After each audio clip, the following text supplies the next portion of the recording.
10:47, tengo muchos mensajes, pero uno que levanta el dedo acusador, el amigo 1298, dice, ¿qué pasó?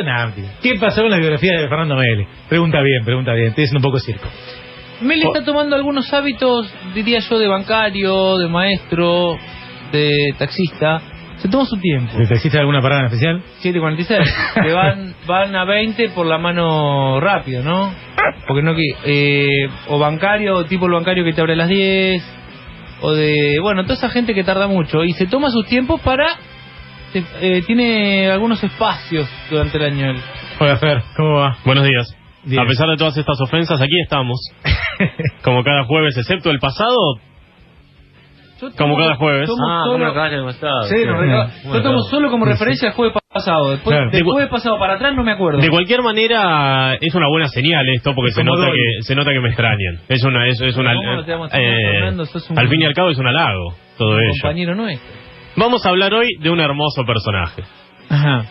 Carrajeasísimo. No, No carajo, me sí. traigas historias que son... No, hoy no es muy dramática. Por favor, Se murió joven, pero no es muy Sufrida. dramática. Buah. Ya empezamos mal, se murió joven. Se murió joven. Bueno. Vamos a ¿Pero hablar la de... vivió bien? Oh. Ah, listo. ya está. Ahora vamos a hablar de Robert Nesta Marley, más conocido como Bob Marley.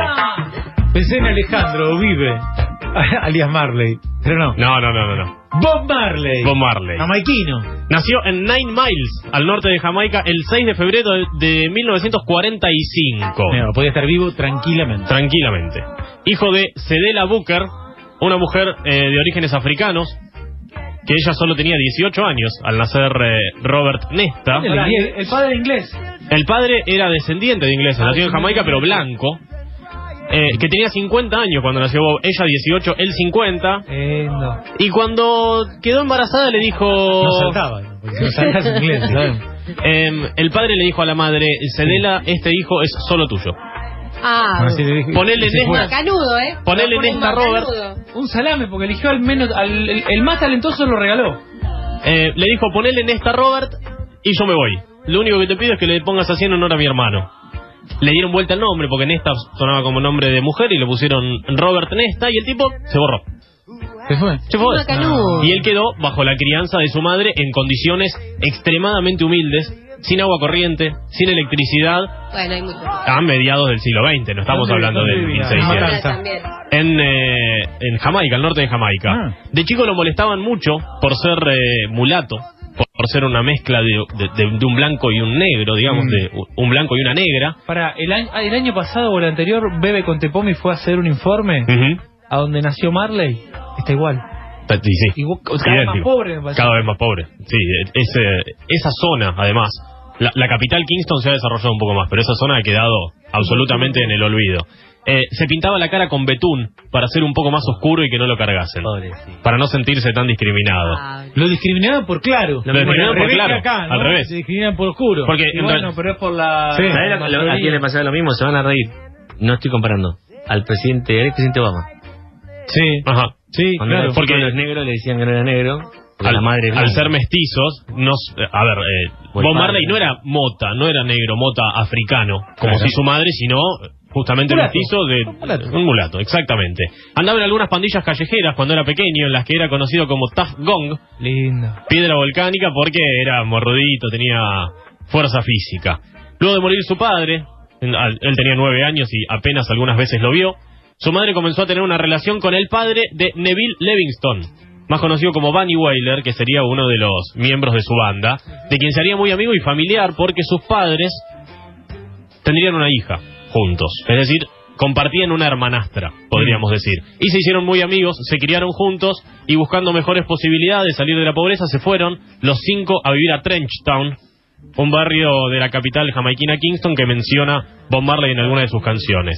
No le iba bien en la escuela, entonces a los 14 años dice, abandono, me voy a trabajar a una empresa de fundición para ayudar a mi familia, pero se quemó un ojo con un material muy caliente y debió abandonar el trabajo. Junto con Bunny empezaron a interesarse mucho por la música y se pasaban muchas horas escuchando radios. Radios de Jamaica no había, no existía la radio en Jamaica, pero sí enganchaban algunas radios del sur de los Estados Unidos. Imaginamos Ray Charles, imaginamos Johnny Cash, imaginamos Curtis Mayfield, imaginamos todo el funk y el blues que se estaba gestando allí. Y empezaron a hacer instrumentos, no tenían un mango. Latita, maderita, palito, cualquier cosa que encontraban por ahí era una buena excusa para empezar a inventar algo de música cuando no tenían ni cumplidos los 15 años. Empezaron a tomar clases con Joe Higgs, que era un cantante jamaiquino muy venido a menos, que sería protagonista después de la historia de los Wailers, y ahí conocieron a Winston Hubert McIntosh, más conocido como el tercer Wailer, Peter Tosh. Peter Tosh. En 1963, forman una banda que se llama The Teenagers, luego pasan a ser The Wailing Rude Boys. Rude Boys era además un estilo de música, digamos, está muy de moda el tema de la pandilla en aquel momento, y los Rude Boys eran los pandilleros. Hablamos de edad... 18 años. 18, sí, estamos hablando del año 63. 63, exactamente. Década del 60. En el 63 fundan los Wailing Wailers, finalmente, con el que graba su primer single, y las letras, por supuesto, mucho hablando de la pobreza, mucho hablando de las malas condiciones en las que vivían y mucho de las injusticias económicas que allí se daban. Sin embargo, su madre se casa otra vez y decide irse a vivir a los Estados Unidos, y Bob se va con ella. Trabaja en una fábrica de Chrysler durante unos 8 meses, pero no le gusta nada. Y en ese interín dejar todos los trabajos no le gustó ninguno, ¿no? No, nunca le gusta, no. Le gusta la música. A él le gustaba la música. Qué alegría y tiene Luciano Requel. Está como loco. Está como loco, no se nota mucho, está como tranquilo, pero... Antes de irse saquen ese chocolate de él. a Delaware, a la fábrica de Chrysler, se casó con quien sería su mujer y corista durante toda la vida, que también era música, Rita Anderson. Ajá. Y alguna vez él contó: todo comenzó cuando una noche, antes de un concierto, mientras ensayábamos, unimos nuestros labios sin dejar de cantar, como si nos diéramos oxígeno mutuamente. Y yo pensaba, ¿es esto amor? De allí la icónica canción. El 10 de febrero de 1966 se casa con Rita Anderson y vuelven a Jamaica, en donde se estaba dando una movida muy particular. ¿Por qué? Porque ese mismo año... La independencia de Jamaica fue en la década del 60. Exacto. En el 62. Lo que se estaba dando era un impulso muy grande por la llegada de Haile Selassie, el emperador de Etiopía, del movimiento Rastafari. Resumiendo un poco, ¿qué es el movimiento Rastafari? Es el movimiento que considera a él, a Haile Selassie I, el emperador de Etiopía, como la tercera reencarnación del Shah, o de Jehová. Lo conoceríamos nosotros después de las otras dos reencarnaciones, una de las cuales fue Jesús. En la música de Marley comienza a influir todo este movimiento Rastafari. Llamó nuevamente a sus dos amigos, a Peter y a Bunny, para fundar los Wailers, con los que comenzaría a hacer música y a tener un poco más de importancia. No le daba mucha bolilla a la discográfica, que termina fundiendo, por supuesto, porque si no le das bola a este tipo, fundiste. Y en Jamaica estaba muy instalado el ska, que estaba mutando a otro género llamado rocksteady, del que después se desprendería el reggae. ¿Quién sería el fundador del reggae? Uno de los primeros productores de los Wailers, que era un señor llamado Lee Perry, con quien comienzan a trabajar. En 1972 graban su primer álbum, Catch a Fire. Se van a Inglaterra a grabarlo y no les termina yendo muy bien, porque el género nuevo costó que se instale en Europa. Vuelven a Jamaica, Bunny deja los Wailers y empiezan a tocar como teloneros de Bruce Springsteen y de Sly and the Family Stone, que era la banda de funk y de música negra del momento. Ahí pegaron un salto grande. Ahí pegaron un salto importante, empezaron a girar en Estados Unidos, les empezó a ir muy bien. Silverstone, el líder de Sly and the Family Stone. ¿Silverstone se llama el tipo? Sí, el líder de gran banda Sly and the Family Stone, si alguno quiere escucharla. Los despidió, le dijo: no van a tocar más como teloneros míos, porque se roban toda la atención. Se nota que son muy buenos. Les agarró el ego. Claro, el ego, y debieron abandonar. En 1973 lanzan su álbum, que los lanzaría al estrellato, tal vez no por motu propio, porque en ese álbum, Burning, se incluía el éxito que al año siguiente Eric Clapton grabaría y que llevaría al número 1 del Billboard, que era I Shot the Sheriff. Eso hace que empiecen a tener una relevancia internacional muy importante, que en realidad no quería decir I Shot the Sheriff, quería decir I Shot the Police, Bob Marley en su canción, pero tenía miedo de tener problemas cuando vuelva a Jamaica con la policía, por supuesto. Claro. Al año siguiente, Peter Tosh también se va de la banda, por lo que queda conformado Bob Marley and the Wailers. Antes eran los Wailers.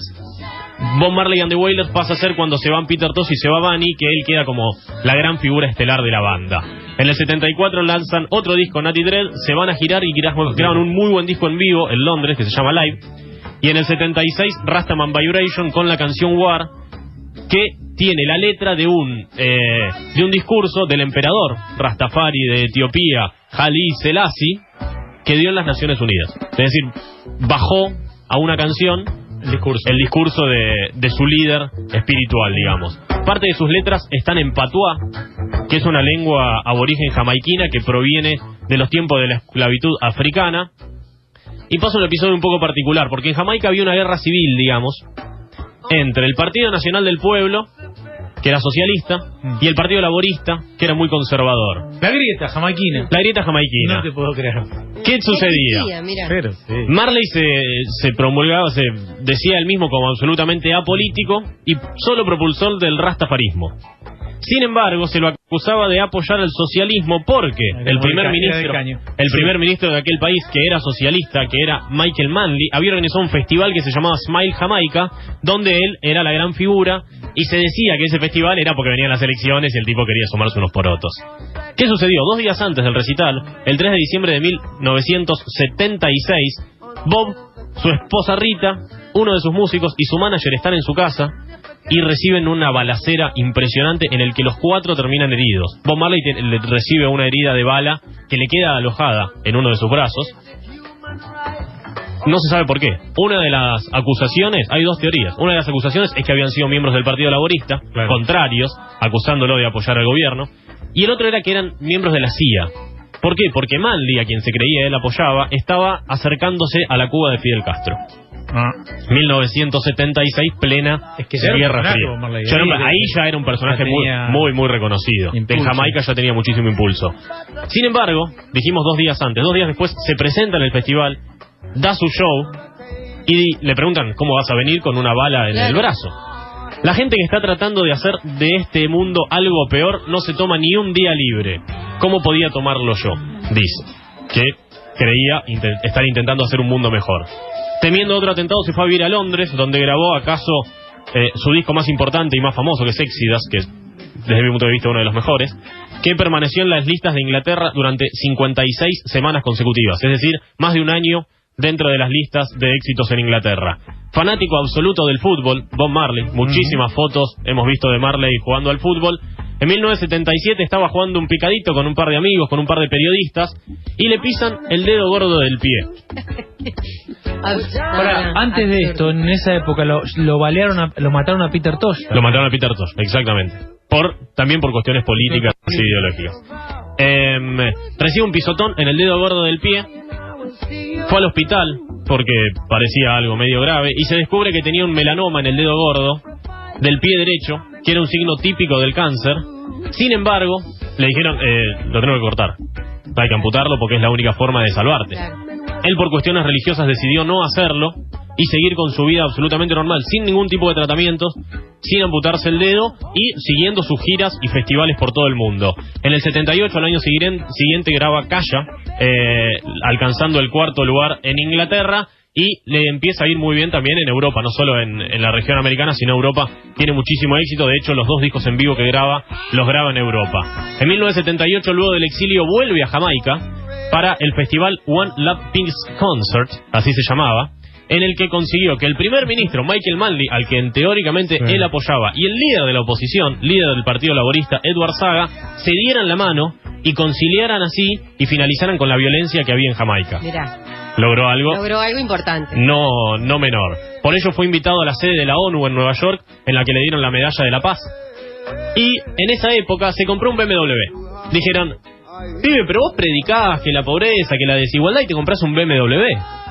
Él decía, un gustito. No por un gustito. Le gustaba mucho la analogía de las letras. BMW es Bob Marley and the Wailers. Perfecto. Le cuadraba perfecto, tenía un BMW. Una buena excusa. Una buena excusa. Hizo otra gira por Europa y por Estados Unidos en la que grabó, decíamos, otro disco, Babylon by Bus, otro disco en vivo que también es muy bueno. Y a fines del 78 viajó por primera vez a África, visitando Etiopía, entre otros lugares, el hogar espiritual del movimiento Rastafari que él tanto apoyaba. Lo ayudó al lanzamiento de un disco, todo ese conocimiento africano que es Survival, que tiene, si lo ven en las tapas, todas las banderas del movimiento panafricanista. ¿Por qué? Me puse a investigar un poco. ¿Por qué es el verde, es el rojo y es el amarillo los colores que identifican al movimiento Rastafari? Son los colores del movimiento panafricano. El amarillo significa la riqueza mineral que hay en África. El verde significan los bosques y la naturaleza. Y el rojo significa la sangre de todos aquellos que murieron por esta causa. En 1980, el gobierno de Zimbabue, podríamos decir que es el nombre oficial, lo invitó a tocar en la ceremonia de independencia de dicho país. Publicó Uprising, su último disco, en 1979, Rhodesia. Rhodesia del Sur. Rhodesia del Sur, colonia inglesa. La independencia de Zimbabue.